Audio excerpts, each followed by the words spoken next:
Hey, it's James from Spaceflight Bricks. Welcome back.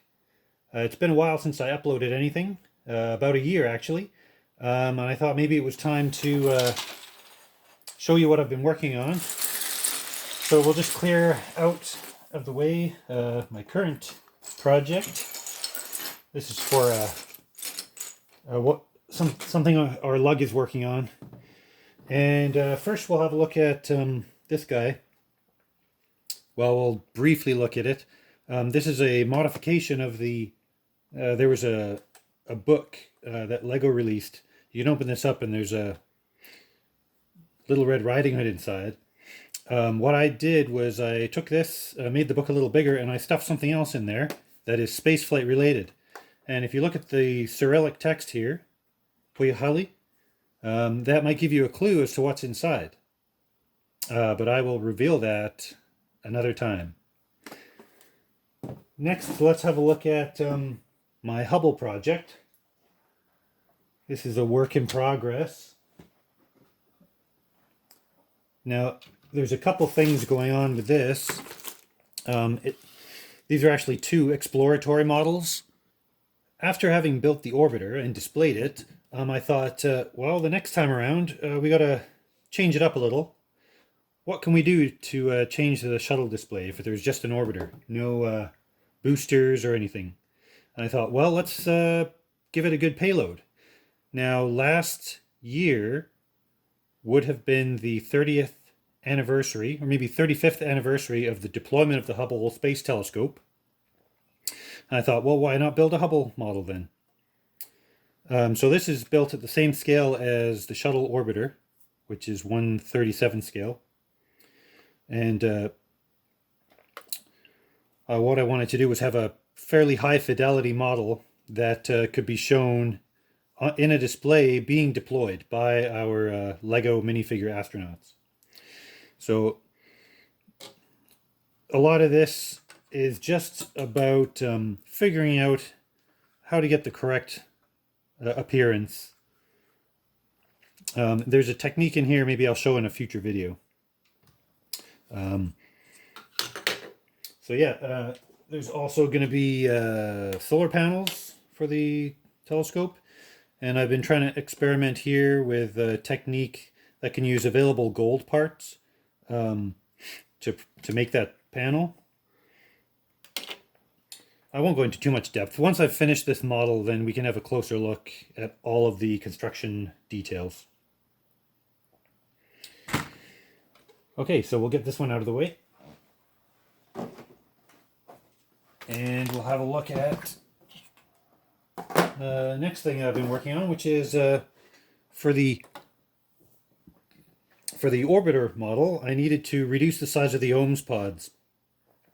So this is a free build experimentation with that.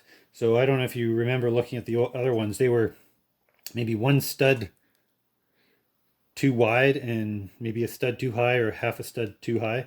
So I had to shrink it down, and this is just an experimentation. This is not nothing final about this at all. In fact, I don't really like the way this is staggered here. It doesn't transition well enough for my liking. So this will get explored more in the future. Okay, next for the shuttle, we have the SRBs. And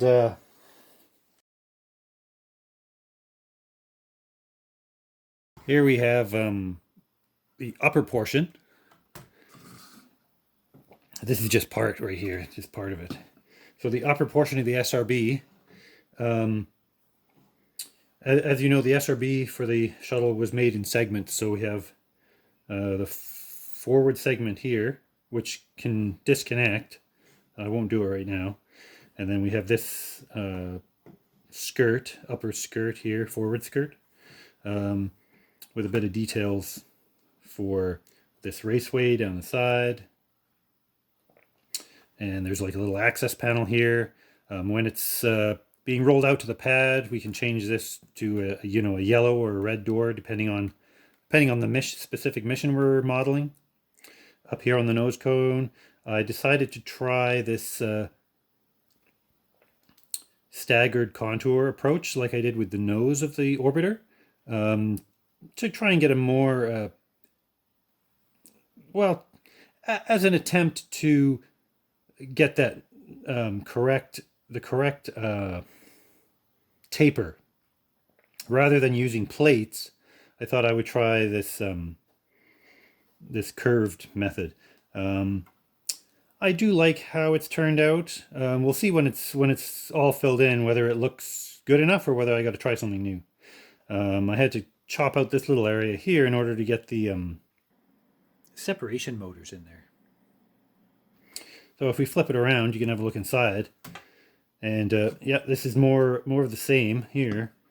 This is using a similar technique to the Saturn V build, or where we have these 8 stud diameter cylinders with the brackets mounted all the way around. That allows us to have these panels. It's slightly adjusted so that I can get the correct diameter. The booster is approximately 12 feet in diameter. So that's 12 studs at this scale, 12 studs in diameter. Something I needed to take into account is that this booster is going to have to support half the weight of the orbiter and the fuel tank. So I have to have strong mounting points. So right in here, we've got a Technic lift arm that is mounted through into the center of the booster. So this assembly holds this fairly sturdily. So at some point I'm going to do a weight test so that I can see how much weight I can actually hold on this single point. It's basically going to assemble just like the real thing. So at the bottom end there'll be another couple of mounting points to take some of the weight. Okay, let's have a look at the bottom end of the booster. This thing is going to be massive when it's done. So here I've continued the same technique all the way down. This guy is going to mount on the top here. When I get to this interior section, the reason that the structure is slightly different here than it is over here is because I had to make space for certain different elements on the outside, you know, where the texture is slightly different. Here we have, this is where the mounting ring is. So this has to protrude, you know, about one plate. Then we get down to here, and then here we've got, well, this isn't going to be brown on the final model. This will be orange and black, just like this one. Ideally, this would be sloped, but so far I haven't found a good way to slope it at the correct angle in such a tiny area. So instead I just went with you know, putting the tiles on there to get the correct kind of close to correct color variation. And last but not least, right here at the bottom, this is going to be the nozzle area. Still trying to work out how to get the correct nozzle angle. Actually, this isn't the nozzle itself. This is the skirt that goes around the nozzle.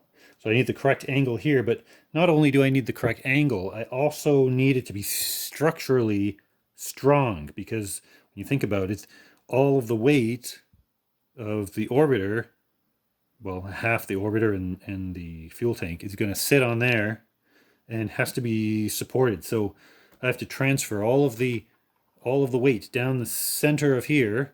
Well, I guess the outside structure could also help with that. Transfer all that weight down to here onto 4 pylons that are going to be on the MLP, which is, you know, a bit farther into the future.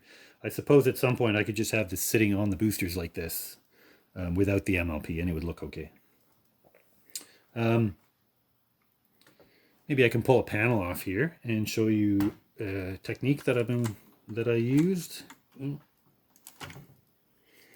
Yeah, so this shows you 2x3 plates that are holding these guys here. This one is a bit flimsier than the ones on the other side because I had to leave room for this raceway. this raceway is just held on. We have the 1x1 modified with a stud on the side.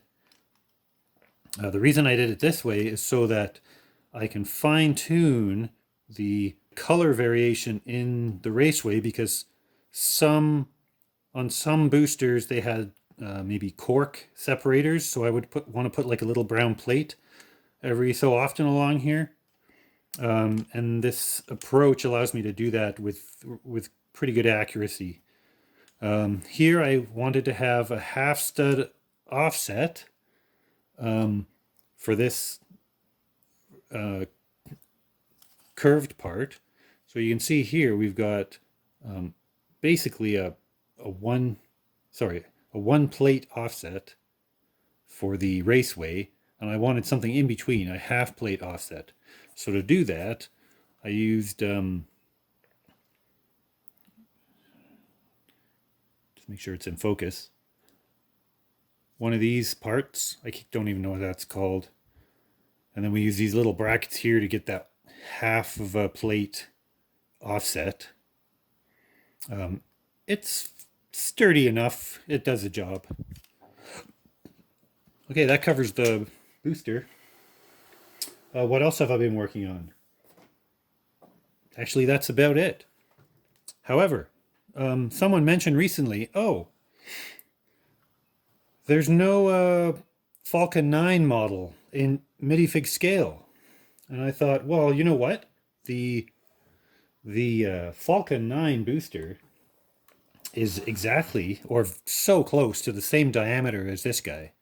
They're both 12 feet approximately in diameter. So what I'm going to do, I'm going to use this technique, this style, and I'll use this style to build a Falcon 9 booster. And the goal is to have that finished for May so that I can show it at BrickCan, which is going virtual this year. So yeah, that about covers everything I've been working on that is space related. If you want to hit the subscribe button, you can get notifications the next time I upload a video. And so then you can be one of the first to find out, to see this fully completed. Hopefully that'll be within the next month or two. Okay, thanks for watching. Have a great day.